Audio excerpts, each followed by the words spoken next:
Bismillahirrahmanirrahim. Arkanus sholati sab'ata asyara.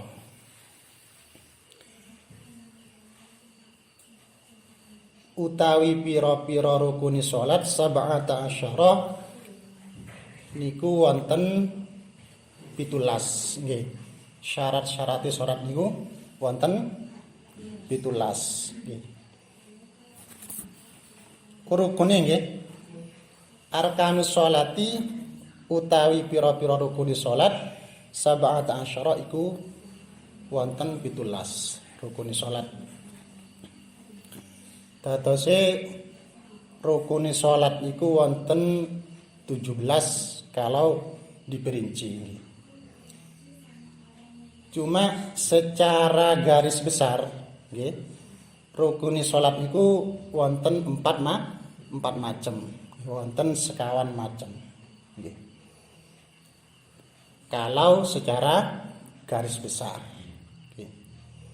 Setunggal niku namine rukun qauliyah nggih. Rukune salat nggih, sanes syarat salat, rukune salat. Setunggal rukun qauliyah. Rukun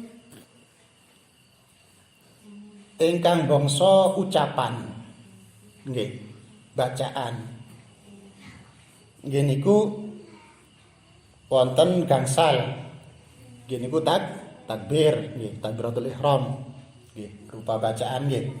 Nomor kali Fatihah. Nomor 3 tasyahud akhir atau tahiyat akhir niku termasuk rukun salat niku nggih. At-tahiyyatul mubarakatus sholawatut thayyibatu lillah sing terakhir nggih, sing saderenge salam niku nggih.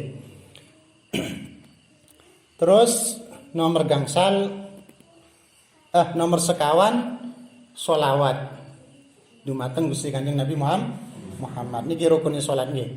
Terus kalau baca tahiyat niku harus Allahumma sholli ala Sayyidina Muhammad wa ala ali Sayyidina Muhammad.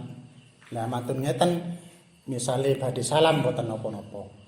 Tapi sholawatnya niku harus dibacakan keranten termasuk rukunnya salat. Oke. Terus nomor gangsal niku salam. Iki rukune salat yang berupa ucapan atau qauliyah nggih. Nomor kali rukun salat ingkang bangsa fi'aliyah yang berupa perbuatan atau gerakan gerakan tubuh napa mawon nggih. Nomor setunggal qiyam ngadeg nggih. Tiyang salat niku harus berdiri ya. Kecuali memang tidak bisa berdiri nggih. Kan wonten tiyang sakit boten sakit ngadeg boten napa-napa nggih. Kalau orangnya sehat bisa berdiri tapi kok salatnya ndak berdiri, males-malesan misalnya, salat wajib nggih, maka boten sah. Kan iki termasuk rukun nggih. Nomor kali ruku nggih. Ruku nggih. Iki termasuk rukun yang berupa perbuatan. Kok wonten tiyang salat kok boten rukuk misalnya. Padahal piyambake nggih boten wonten masalah gegere nggih saged rukuk. Kecuali memang punggungnya punya masalah ndak bisa rukuk, ndak apa-apa nggih. Niki boten wonten masalah gegere saged rukuk tapi kok boten rukuk namung merunduk sekedhik ngoten nggih boten sah nggih. Sebab rukuk niku termasuk rukunnya salat nggih. Terus i'tidal nggih. Nomor 3 i'tidal. I'tidal niku bangun dari rukuk nggih harus ngadeg nggih. Harus berdiri tegak nggih. Wonten tiyang males-malesan misalnya. Padahal sehat misalnya nggih. Mantun rukuk cek males sing badhe berdiri misalnya, sing badhe ngadeg. Cuma ngadeg sekedhik mboten sampai diarani ngadeg misalnya nggih. Kemudian kok sujud niki mboten boten sah karena iktidal berdiri setelah rukuk niku termasuk rukunnya ya harus berdiri sampai tegak nggih. Sami Allahu liman hamidah. Allahu akbar. Kadang-kadang kan wonten kesusu nggih. Boten sampai tegak nggih.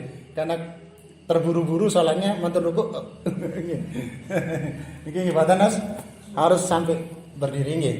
Ya. Terus sujud nggih nomor sekawan sujud nggih. Ini termasuk rukun yang berupa perbuatan atau gerakan tubuh atau fi'liyah nggih. Sujud. Terus nomor gangsal julus bainas sajdatain. Duduk di antara kedua sujud. Harus niku nggih. Di boten angsal matun sujud pertama cuma bangun sedikit sujud malih misalnya. Boten angsal harus sampai diarani lenggang. Matun sujud pertama harus duduk sampai sekiranya itu disebut duduk. Karena sholatnya terburu-buru, matun sujud pertama kepalanya diangkat sedikit, sujud lagi mboten saged nggih, mboten angsal nggih. Sebab duduk di antara dua sujud itu termasuk rukunnya salat nggih. Terus nomor 6 nggih. Nggih niku qu'ud at-tasyahhudul akhir. Qu'ud tasyahhudul akhir. Duduk tahiyat akhir. Nggih, niku harus duduk nggih. Termasuk rukunnya salat. Niki rukun yang berupa perbuatan atau fi'liyah. Terus macam nomor 3 wonten rukun salat niku namine qalbiyah. Bangsa ati. Napa nggih niku niat. Nggih. Terus tepae takbiratul ihram Allahu akbar niku harus niat. Nggih, niku termasuk rukun bangsa qalbi. Bangsa ati. Terus wonten macam nomor sekawan rukun salat niku namine rukun maknawiyah. Nggih, rukun maknawiyah niku tertib. Nggih. Jadi salat itu harus tertib. Nggih, harus takbir dulu. Samatune takbir, Fatihah. Langsung matur ngaten ruku misalnya nggih. Mboten angsal salat diacak misalnya moro-moro sujud riyin misalnya nggih. Salatnya diacak nih. Mboten angsal harus tertib ya, harus mengikuti aturan yang ada, harus berdiri dulu, takbiratul ihram, baca Fatihah, matur ngaten ruku, i'tidal, matur ngaten sujud, ya harus tertib. Itu termasuk rukun maknawiyah.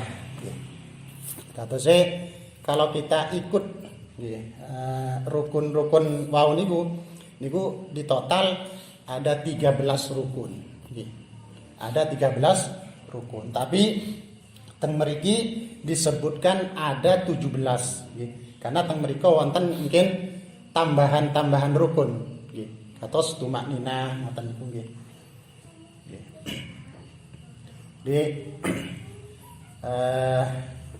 Niki harus jenengan perhatikan nggih. Harus betul-betul hati-hati. Jangan dianggap enteng. Napa? Keranten niki urusan akhirat. Kalau satu saja rukun salat jenengan boten sah, nggih berarti salat jenengan boten sah. Makane nggih kudune nggih belajar ngoten nggih. Belajar.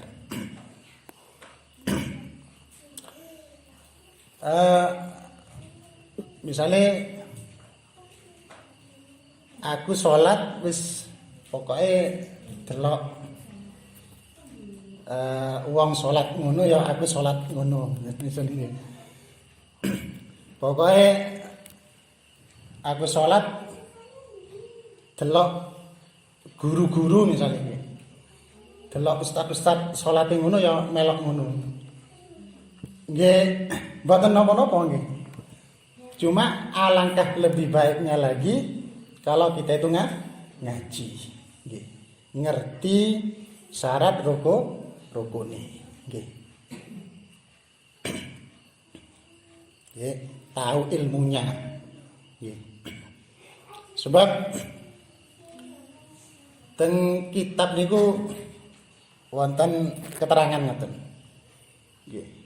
Teng kitab Syarah Zubat, teng kitab Mawahibus Somad namine. Ya wonten teng Ghayatul Bayan ya wonten iki diterangkan ngeten. Benjing niku teng akhirat niku kathah tiyang niku nedhi ganjaran teng pangeran. Pangeran pundi ganjaran salat kula? Nagilah.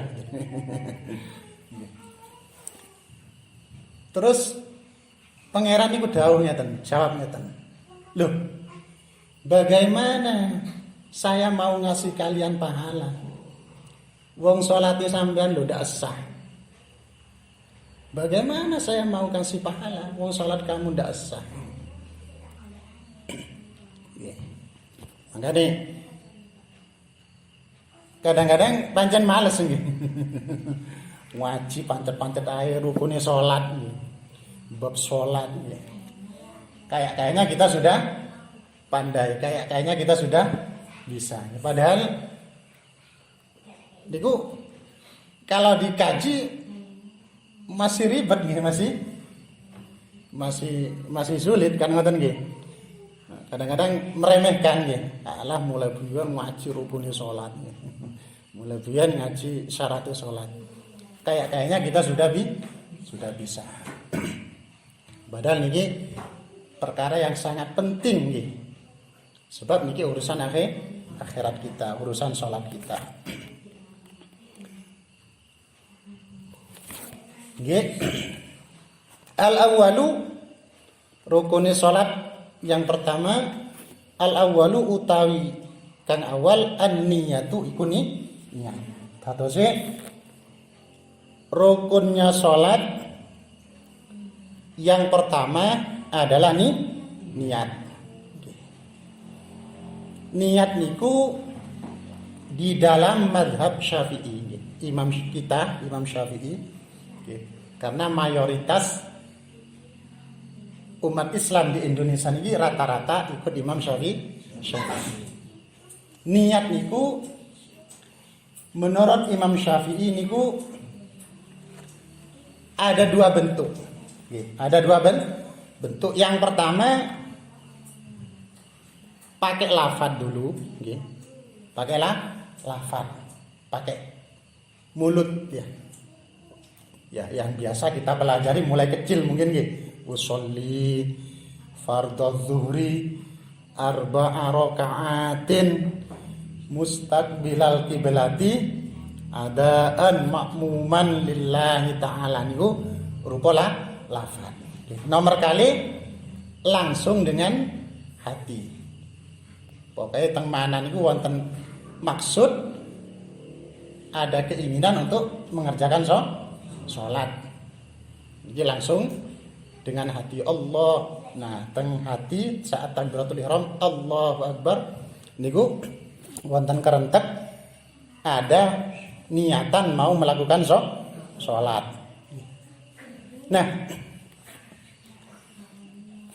sing wajib nggih, ingkang wajib niku inggih niku sing wonten teng hati. Jadi niat niku tempatnya nggih mahalluha al-qalbu. Tempatnya adalah di dalam hati. Katose sing dianggap niat ingkang wajib inggih niku sing wonten teng mana atau teng hati. Adapun jenengan melafatkan dengan kata-kata usolli niku hukumnya sunnah dirasa ulama nggih. Napa tujuannya? Untuk membantu hati kita nggih. Jenengan sakderenge takbir usollilah. Hati kita itu kan ingat bahwa kita itu mau sholat. Jadi untuk membantu hati menghadirkan hati. Membantu kita untuk menghadirkan hati kita bahwa aku iki kate salat, usolli kan ngoten nggih. Nah, makanya hukumnya sunnah nggih.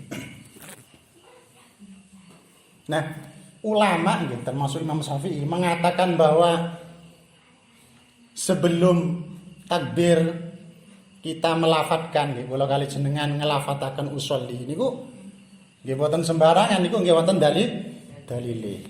Kan sakmangke wonten kadang-kadang keterangan apa usolli itu ndak ada dari Rasulullah, itu bid'ah kan ngoten nggih. Nggih wonten niku nggih, wonten dalil nggih. Ya ulama boten sekarepan. Jadi sakderenge takbir nggih, sakderenge niat dengan hati nggih, sakderenge takbir niku disunatkan terlebih dahulu mengucapkan dengan lisan usolli fardhu zuhri nggih arba'a raka'atin mustaqbilal kiblah misalnya nggih. Nah niku sunnah untuk membantu hati. Ngoten nggih. Untuk membantu hati kita. Cuma tetap sing dianggap niku adalah apa yang ada di dalam hati. Tepak takbir niku Allah. Nah niku jenengan wonten qasdu nggih. Wonten kesengajaan untuk melakukan sholat. Nah, misale kadang-kadang kan menungso niku kadang-kadang boten konsentrasi kan nggih. Mulutnya mengatakan A, padahal hatinya niatnya B kan kadang-kadang wonten nggih. Nah, misalnya jenengan nggih. Badhe salat Isya misalnya nggih. Badhe salat Isya karena mungkin banyak urusan nggih. Nggih teng mana ya teng hatinya sudah niat salat Isya nggih pancen bener hatine. Cuma hati dengan mulut misalnya ndak nyambung. Mulutnya sanjangi usolli fardhal maghrib padahal hatinya niat Isya. Maka yang jadi adalah apa yang ada di dalam hati. Tetapi kalau salatnya memang salat Isya nggih sah berarti. Karena sudah sesuai antara yang di dalam hati dengan apa yang dikerjakan. Tapi misalnya sakwali nggih badhe salat Isya nggih. Ternyata niki salat Isya jenengan misalnya lidahnya ya mulutnya nggih, lisannya mengatakan Isya tapi kok hatinya niatnya niat maghrib nggih. Padahal yang dilakukan adalah salat Isya. Maka jadinya tidak sah. Karena hati nggih, sing wonten teng hati, sing wajib sing ditingali nggih niku sing wonten teng hati. Tetap sing menang sing wonten teng hati nggih. Nah, kula kali jenengan disunataken mengatakan dengan mulut ngoten niku kalau ya memang tempat itu tempat yang layak. Kalau tempat itu tidak layak, misalnya di kamar mandi, terus di kamar mandi itu ada WC-nya misalnya nggih. Jenengan badhe wudu misalnya, wudu kan juga ibadah nih. Di kamar mandi itu ada WC-nya misalnya. Maka kita tidak usah melafadzkan dengan lisan. Boten usah nawaitul wudu'a. Langsung di hati saja nggih. Sebab tempat itu tidak layak. Kalau sholat nggih sami nggih. Loh, kira-kira ada enggak sholat di dalam WC?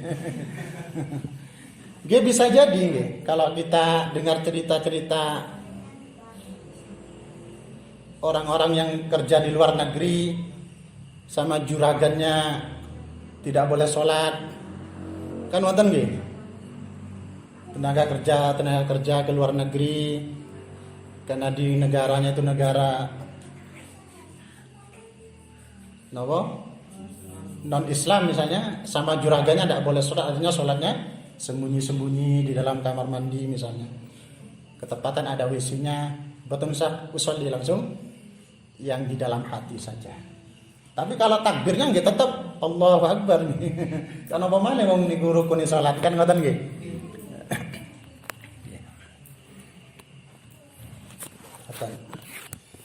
Terus wa waktuha, kapan waktune kula kali jenengan niku niat niku kapan? Asna'ut takbiri iku tengah-tengah takbir. Dadose kula kali jenengan harus niat niku nggih, niat yang dengan hati niku nggih. Niku harus di tengah-tengah takbir. Jadi ketika tengah-tengah takbir jenengan harus menghadirkan niat misalnya Allahu Akbar. Jadi di tengah-tengahnya antara tadi Allah itu ya dengan bar. Ini harus wonten napa? Kerentek panjen badhe salat. Allahu Akbar. Tadose memang ada kesengajaan mau salat.